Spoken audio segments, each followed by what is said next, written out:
You're listening to the 4th season of Breakdown, an exclusive podcast of the Atlanta Journal-Constitution. This season, Murder Below the Gnat Line. For photos and additional information, please go to ajc.com/breakdown. Follow us on Twitter at AJCCourts and at AJCBreakdown.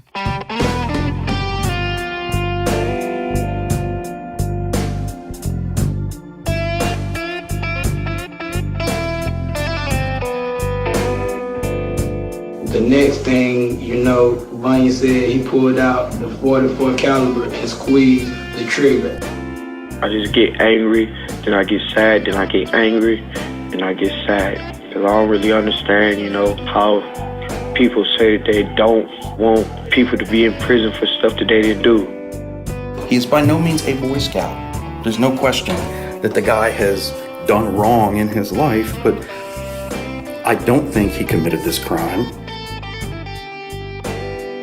Perhaps the judge presiding over the Devonia Inman murder trial said it best when he remarked from the bench, "I was trying to explain this to another judge in the last couple of days about how we heard 3 days of impeachment of a person's own witness, and then impeachment of that impeached witness, and then an impeachment of the impeacher of the impeached witness." Well, Georgia is the peach state. We'll talk a lot about those impeachable witnesses. But first, a word about the jury in the Devonia Inman murder trial. Inman was accused of shooting Donna Brown, the night manager at the Taco Bell in tiny Adel, Georgia, as she left the store with the night's proceeds. The state was seeking the death penalty against Inman, and that has a peculiar impact on a jury. The United States Supreme Court has said that in order to qualify a jury in a death penalty case, the juror has to be what's referred to as death qualified. That's Atlanta defense lawyer Don Samuel. He's written books on criminal case law and serves as Breakdown's resident legal expert. The basic rule is this: a juror has to be able to say under oath, "I am not so conscientiously opposed to the death penalty that I would never impose it." But the juror also has to say, "But I'm not so much in favor of the death penalty, an eye for an eye, a tooth for a tooth, whatever, that I would always impose it in a murder case." Samuel says this creates a dynamic that only shows up in a capital case. Jurors who oppose the death penalty also tend to hold the state to a higher burden of proof as to guilt or innocence. But a jury on which everyone says they can vote for the death penalty? Jurors who are more likely to impose the death penalty or more likely to be law and order type jurors, and therefore jurors who are more likely to vote for conviction. And there have been, studies done that a death qualified juror is more likely to vote for guilt in the first place than a jury that is comprised, at least in part, of people who are conscientiously opposed to the death penalty. A jury willing to impose the death penalty doesn't always do that. But if you're a death-seeking prosecutor with a death-qualified jury, you still have to feel pretty good about your chances, right? You've just put 12 kindred spirits in the box. The trial began in June 2001, high gnat season in Adel. Here are a couple of nuggets from the lawyer's opening statements. As I told you last time, we don't have audio from the trial. The tapes disappeared sometime in the last 16 years. This is from the opening of Tim Edson, the chief assistant district attorney. "There is really no physical evidence in this case," he said. "Whoever had thought this out had planned it quite well. But the evidence," Edson promised, "would be extensive." Quote, "What we're asking you to do during this trial is to go down every road, go down every path, look at all the evidence. And I believe, and I know, that every road and every path shall lead back to one man, and that is the defendant, Devonia Inman," unquote. And for the defense, public defender Melinda Riles used her opening to highlight conflicts in the case. Some witnesses will say one thing, others will say exactly the opposite. And the state's most important witnesses against Inman have an incentive to lie, she said. You're going to have to determine those conflicts. Verdict means speak the truth. It's up to y'all to speak the truth. Y'all are going to have to determine who is going to speak the truth. Yes, y'all is in the transcript. That's how we talk down here. above and below the gnat line, y'all.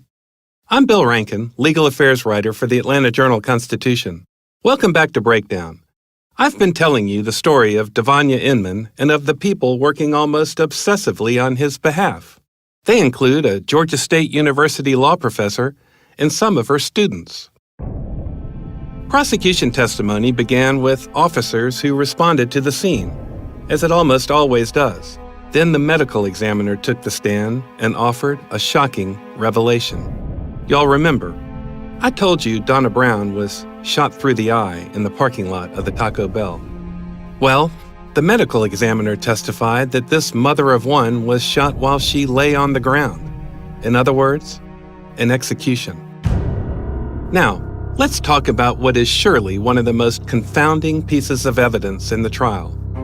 A state crime lab technician testified a mask had been found in Donna Brown's car. The killer had stolen the Monte Carlo after Brown was shot. The car was driven about a mile from the Taco Bell, then dumped. When the state recovers a car used in a crime, well, you've seen CSI. They carry out a meticulous search of the vehicle inside and out, lift fingerprints, maybe rip up the carpet, check for fibers, and so on. After a few days, the car was returned to Donna Brown's family. So, if there was a key piece of evidence in the car, who would have found it? The cops, right? Well, this program is called Breakdown for a reason. Someone had left a mask in the car, and the police didn't find it. Donna Brown's family did. Let's say that again. Someone left a mask in the car. The police didn't find it. The victim's family did. So, this wasn't a ski mask. It was an up-to-no-good mask, made out of sweatpants, 2 cut-out holes for eyes. Just to be clear, nobody planted the mask in the days after the car was abandoned. The state's evidence technician said it was visible in crime scene photos, meaning it was there when the car was dumped. Later in the trial, District Attorney Bob Ellis would say the mask demonstrated the depravity of the killer. If Inman was wearing the mask, Donna Brown could not have identified him. So he didn't have to shoot her, but he decided to do so anyway, Ellis said. And don't forget that mask. You're going to hear a lot more about it. Police never recovered the gun, but the prosecution went to great lengths to show that Inman had had one. The first witness to put a gun in Inman's hand was Zachary Payne. 2 weeks before the murder, Payne said, Inman showed up at his home. Payne testified. He came in pointing the gun. I don't like guns. I like Jesus better than guns. Payne said he had a pile of money on the table and was worried that Inman had come to rob him. Instead, Inman just flashed the gun and soon left. Payne described the weapon as having black tape wrapped around the pistol grip. Inman said in an interview years later that never happened. He said Payne had an axe to grind. I bought weed for him that time, and it was lace. It just brought my asthma up. But I went to telling everybody in the streets that he was lacing his weed, and because of that, it said that I pointed a gun at him. I ain't even kicking with him like that. I never even owned a gun now. Because I just got there and I was broke. I ain't had no job or nothing. Now, remember those impeachables? 2 of the state's main witnesses completely recanted the initial statements they gave to police. And get this, the prosecution still used the initial statements by the 2 women as part of their case against Inman, even after they took it all back. It was up to the jury to decide which version they believed. Larisha Chapman was working at the Taco Bell the night of the killing. She testified that Donna Brown told her and a coworker to go home because she still had work to do on time cards. Brown said she would call the police for an escort when she was ready to take the night's proceeds and make a deposit at the bank. In a written statement to police, Chapman said she and her friend went outside to wait for their rides, and her friend's ride was already there. Alone in the parking lot, waiting on her boyfriend, Chapman said she put her foot on the curb to tie her shoe. She was startled by a voice that came out of the bushes. She told police she recognized the voice as Inman's. She also said she saw a man lying in the bushes, a black guy with a bald head, wearing a white tank top. The white t-shirt would become important to the prosecution's case. She identified Devonia in the bushes, right? She knew that it was him. based on his voice, I think. That's Michael Williford, a law student at Georgia State who has worked on Inman's case for more than 2 years. And she was absolutely certain, 100% certain, in the dark, that this was his voice, and that's how she knew it was him. So, Chapman had put Inman at the scene hiding in some bushes just before the murder. But she would completely recant that statement. Before the trial, she wrote a letter to Melinda Riles, one of Inman's lawyers. At the trial, Chapman read aloud her letter to the jury. Here, we have Riles reading a slightly condensed version of Chapman's letter to her. Miss Riles, I'm writing this letter to clear up the huge lie I told years ago. I figured I'd better write it down for evidence that I said it. I'm so glad that you came to speak with me on this situation. I, Larissa Nicole Chapman, admit that I lied on the statement I wrote about I could recognize the voice of a Mr. Inman. I don't even know what his voice sounds like. I've never even heard his voice before. I didn't see anyone in the bushes either. I was so tired of the whole ordeal. I told those gentlemen only what they wanted to hear. They kept pressuring me. The detectives kept calling me in the city police department and comparing my family to Miss Donna. I was sick of it, and so I lied to stop them from bothering me, and I thought it was over. I only made it worse by lying. I've got to get the truth out because I haven't been able to sleep good since I said this. I really do not know what happened, and if I did, I would tell. I haven't been able to live my normal teenage life with this on my chest. If he didn't commit this crime, I would just be so hurt if he had to die for it. I didn't see anyone because I was inside until my ride came. I was going by hearsay because I thought it was the truth. I know that's not right because I didn't know. I'll never go by these things that I hear because you never know what to believe. I would like to withdraw my statement and replace it with this one because it's the truth. I don't want to have to get on the stand and be charged with perjury because of a lie. I was young and I didn't know how to handle this kind of thing. But now, I'm sorry that I lied. Please, can you help get me off the stand and try to straighten this huge lie that I told? Riles had been working on the case for almost 3 years at that point. She said that letter from Larissa Chapman felt like a big break. It was relief because, you've been fighting this case on a guilt-innocence thing, and I think at this point in time you're like, hey, someone that is saying, no, it's not happening the way that the state is alleging it to have happened is totally, something totally different occurred. Here's Michael Williford again. Joining him is fellow law student Maida Muhich. Beyond anything else that might have led me to think that he was innocent, when sort of an independent third party who had testified against him and didn't seem to have a dog in the fight said, no, that was a lie. That was pretty powerful to me. I mean, the letter is pretty powerful, almost desperate. The recantation where she's just, I was pressured and I lied and I'm sorry and I lied and I'm sorry and I lied. Chapman's recantation must have surprised the jurors. Seriously, things like this don't happen all that often, especially in death penalty trials.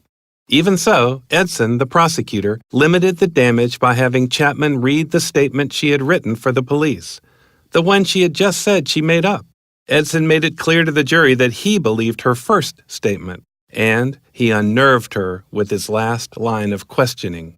Edson handed Chapman a photo.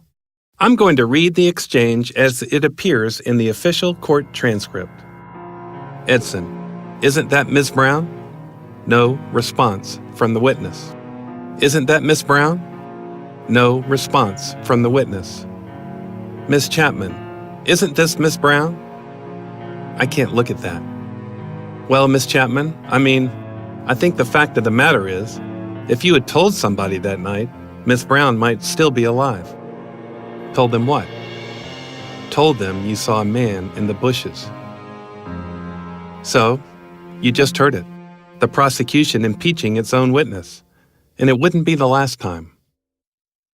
Marquetta Thomas is a complicated character in this saga. She was the first person to turn police attention to Inman. There was testimony that strongly implicated her in the murder, which she denies. And yes, like Chapman, she also made highly incriminating statements about Inman to the police. And then, like Chapman, she said it was all a lie. I took it the whole thing back, so they couldn't charge me with perjury, or even if they would have, I'm like, look, I just want to clear my conscience and try to help Devonia out. Like, he ain't do it. That was Marquetta Thomas when I interviewed her earlier this year at her home in North Georgia. I truly don't know what to make of Marquetta, but I do know this. By the time Inman went on trial, she appeared on the witness stand wearing a prison jumpsuit. She had been locked up on her own armed robbery charges. In that holdup, Marquetta drove a companion to a pawn shop in Moultrie, Georgia, about 25 miles west of Adel. Once they arrived, her companion walked into the pawn shop and shot a woman there 4 times.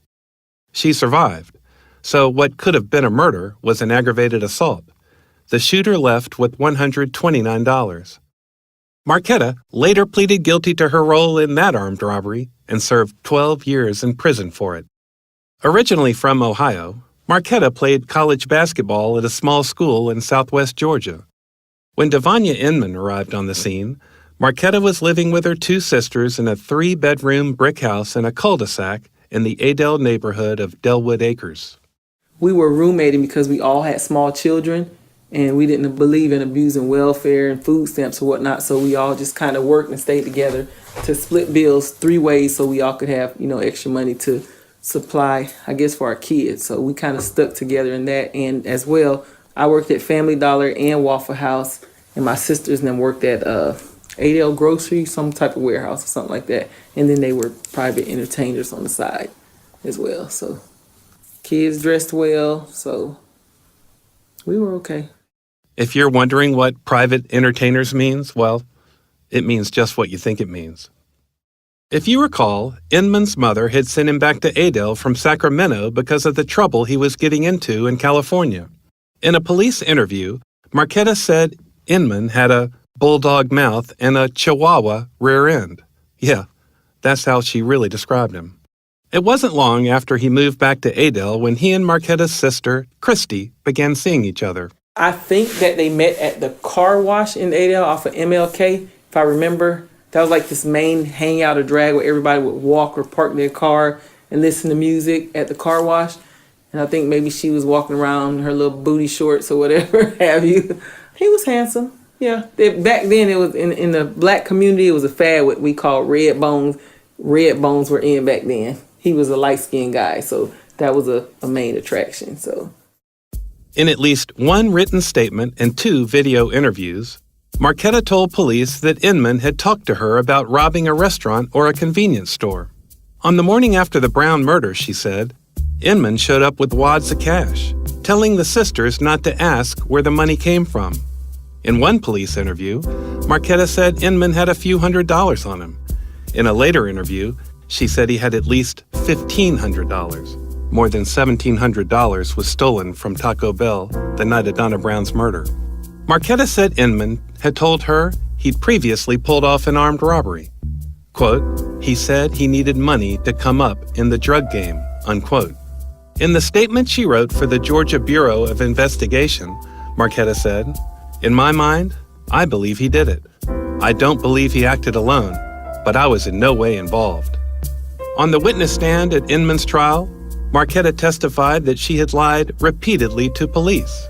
I was on drugs, so I was probably high, she told the jury. Prosecutor Edson asked Marquetta straight up whether she killed Donna Brown. No, I didn't, she answered. Did you assist Inman? No, I didn't. As he did with Larisha Chapman, Edson then impeached his own witness with an aggressive cross-examination. He challenged her recantation at every turn. He also played one of her videotaped interviews to the jury. On cross-examination by Riles, Marquetta said, I told them the reason I lied was because the GBI had scared me, and I felt like they was crooked, and they was trying to put me in the case. So I told them the reason why I said those things, to put it on him so it would get off me. I told them that I felt coerced into some of those statements. All these years later, Marquetta gave me a different reason for lying to police. Marquetta said Devonia and Christy had had a terrible fight shortly before Donna Brown's murder. Marquetta said she didn't know what brought it on, but said it was one nasty spat, with cursing, yelling, pushing, and punches being thrown. That was why she lied to police, Marquetta told me. Him being abusive towards my sister, that seed and thought was already planted in my head. Like, what can I use to get rid of this guy? I hated him for beating on my sister, and she couldn't stop dealing with him. She wouldn't stop being his girlfriend. So I wanted him completely out of the picture. I asked Marquetta why she decided to take back her initial statements about Inman. I think it was probably after I sat in the county jail waiting to go to prison for my charges, about 29 months. So it was sometime in there while I was in county jail that it just hit me like, no, I can't continue with this liar statement. Hearing other people's cases and crimes and what they were facing just all kind of played a part on my mental and emotional, I guess. Regardless, prosecutors didn't buy her recantation. And that's the crazy thing. A lot of people fabricated and made up stuff, but it doesn't seem like anybody is willing to step forward and say, hey, I lied. Like, before the trial went forth, I tried to take my testimony back, my statement. It's like they wouldn't let me. I was like, look, I lied. I made it all up. Oh, no, you didn't. How are you going to tell me? Yes, I did. I made it up. And they just would not accept that. I asked her if she thought Inman could have carried off the murder and armed robbery at Taco Bell. He was a sissy. He was a punk. Excuse my French. He never got an altercation with other men or guys. So I say him, a killer, murderer, he's too soft for that. So to take somebody's life, that's impossible to me from him. I just can't see it. Like I said, I really don't know what to make of Marquetta. On the day I interviewed her early this year, there'd been a threat of snow and sleet. I called her that morning and asked her about the condition of the roads where she lived up in North Georgia. Hey, I grew up in Atlanta. Driving on snow and ice, I know my limitations. Marquetta said she wouldn't be out driving in such conditions, but I didn't want to miss the chance to interview her, so off I went. And the roads were completely clear. No sleet, no snow, not even any rain. It really made me wonder. Oh, one more thing about Marquetta. Well into the trial, defense attorney Melinda Riles brought stunning news to Judge Buster McConnell. She'd just learned that at least one of the jurors had previously had sex with both Marquetta and her sister Christy, who was also going to be a witness at the trial. So, they called Marquetta back up to the witness stand, and she admitted that she had indeed had sex with that juror at least 10 times. She also offered this reassuring point, but he paid for it each time. Christy then took the stand and admitted that the juror had paid her for sex too. But with Inman watching her from the defense table, she said she stopped sleeping with the juror after she started seeing Inman. Then she added reassuringly, she only stripped for him after that. Today, former DA Bob Ellis says it's hard for him to remember a lot of what happened at Inman's trial because it was so long ago. But he does remember this. The moment was riveting because this lady's on the chair and she points to this gentleman sitting on the jury, who I can't tell you his name was. Points to the gentleman, she says, I think that I've provided prostitution services for that gentleman. She thought she might recognize him, and the guy went, who, me? He was like this farmer guy. We had to take the jury out and have a talk about it in chambers, and we came back and put him on the witness stand and said, do you know her? I've never had anybody in the course of my practicing law, and I've tried a lot of cases, all kinds of civil and criminal cases, point to somebody in the jury and say they had sex with him. Melinda Riles remembers it too. That was, I think, one of those things you just never, ever expect, but it goes to show you never know what's going to happen in a jury trial. When the revelations about the juror having sex with witnesses came out, the trial had been going on for days. Death penalty prosecutions cost a bundle, especially to counties and rural areas, and this development could have derailed the trial. Here's Jessie Sino, the Georgia State law professor. This is just a case where it is just the number of different things going on. Like, you can't keep track of it. It is a soap opera where if you were watching this on TV, you would just sit back and say, this would never happen in real life. Now you've got witnesses who are getting ready to testify in this case or have already testified in this case, and they're saying, oh, by the way, we have slept with or danced for one or maybe two of the jurors that are sitting listening to this case right now. you can hear the wheels on the bus screech and stop to a halt at that point, because if this is true, this could be a mistrial. Judge McConnell dismissed the juror who had slept with the women. The judge then brought the remaining jurors one at a time to the witness stand. McConnell asked whether the just dismissed juror had said or done anything that would affect their ability to be fair and impartial. None said that it happened. This was a smart move by Judge McConnell, who was almost certainly thinking about how all this would look on appeal. He had tidied up the matter as best he could, and the trial resumed. One of the state's most important witnesses against Inman was Kwame Spalding. Spalding began his role in the case when he was locked up on drug charges. He sent a note to his jailers asking them to contact the Georgia Bureau of Investigation, or the GBI. He wrote, "I might be able to help them solve the case if we can come to some type of an agreement. My roommate told me basically everything." In early 1999, Spalding read a statement to a GBI video camera. He not only said that Inman confessed to killing Donna Brown, but also strongly suggested that Marquetta Thomas was involved. Spalding said he and Inman were cellmates when Inman told him all about the killing.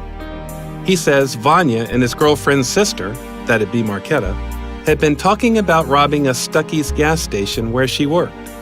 And here's what Spalding said about what happened at Taco Bell. He read this same statement aloud to the jury at Inman's trial. Okay, I just met Wayne this Tuesday, and this weekend we got a little deeper into what had happened with the murder case. He was saying earlier that day he was hiding in the bushes around Taco Bell and some motels, and a truck station was like in that area. Anyway, after someone in Taco Bell told him that they closed at 12 o'clock p.m., he went back to his girlfriend's house and picked up her sister, the one that's in jail now. Here's what Inman said happened in the parking lot, according to Spalding. The next thing you know, Vanya said he pulled out the 44 caliber and squeezed the trigger. After the shot, the white lady and the girl with Vanya made a loud scream, and Vanya said he didn't know who he shot, but when he asked the girl with him, she said it hit the bitch in the head or face, but blood was on both the lady and the girl. Then Vanya said they got the car keys and the money and left the lady in the parking lot. And Vanya also said he dropped his girlfriend's sister off at his girlfriend's house with all the money and kept joyriding for a little while, and the bag what the money was in was left in the car. I should note that the money bag was not found in Donna Brown's car. In fact, it was never recovered. Vanya jumped out the car and said he had on a white tank top and black jeans and was checking to see if any blood was on him, but there wasn't. And then he went back to his girlfriend's house and split the money with his girlfriend's sister. He said it was a lot of $20 bills. This was just about as devastating as it sounds. The amount of detail Spalding provided makes you think, where else could he have found this out, other than from Inman? Spalding admitted he hoped his cooperation would lead to a good word from the DA to the parole board, so he could get out of prison earlier than expected. Here's Michael Williford again. Well, he heard this directly from Devonia, that this was in the cell, just them talking. If I were sitting on a jury, listening to a guy say, yeah, this is what he told me in the cell. I mean, that's almost as good as having Devonia admit it on the stand. Williford said his legal training has led him to mistrust jailhouse snitches. But there's no question about it. Prosecutors often use jailhouse snitches as key witnesses, and they routinely get convictions when using them. Snitches are always looking for something in return. In the many years I've covered courts, I've lost track of the number of times I've seen a jailhouse snitch take the stand and point the finger. Some do it because it's the right thing to do. Most do it for reduced prison time. Years ago, I came across an amazing story. I discovered that a select group of prisoners, known as the Dream Team, were being allowed to have sex with their wives and girlfriends in a fourth-floor room at the federal courthouse in downtown Atlanta. Yeah, You heard that right. The sexual trysts were called picnics and arranged by law enforcement agents for their prize witnesses in drug prosecutions. I couldn't believe it when I first learned about it in a letter from an inmate who wasn't allowed to have picnics but was housed with the ones who did. He was ratting out the rats, so to speak. To back up his claim, he enclosed in the letter to me a pair of red panties, which were inside a plastic bag, mind you. He said a Dream Team member brought the panties back to prison after a picnic. Seriously, I'm not making this up. All of this was later confirmed by people in the know. That was a front-page story if ever there was one. After Spalding, prosecutors called on law enforcement officials they'd flown across the country from California. These witnesses provided what's called similar transaction evidence, the offenses Inman committed before his mother moved him back to Adel. July 1997. Inman was arrested for possessing stolen property, to wit, a Honda Accord. April 1997. Attempted strong-arm robbery outside Mountain Mike's Pizza. Inman explained that he'd mistaken his victim for someone who had stolen his car stereo, and he was just seeking compensation.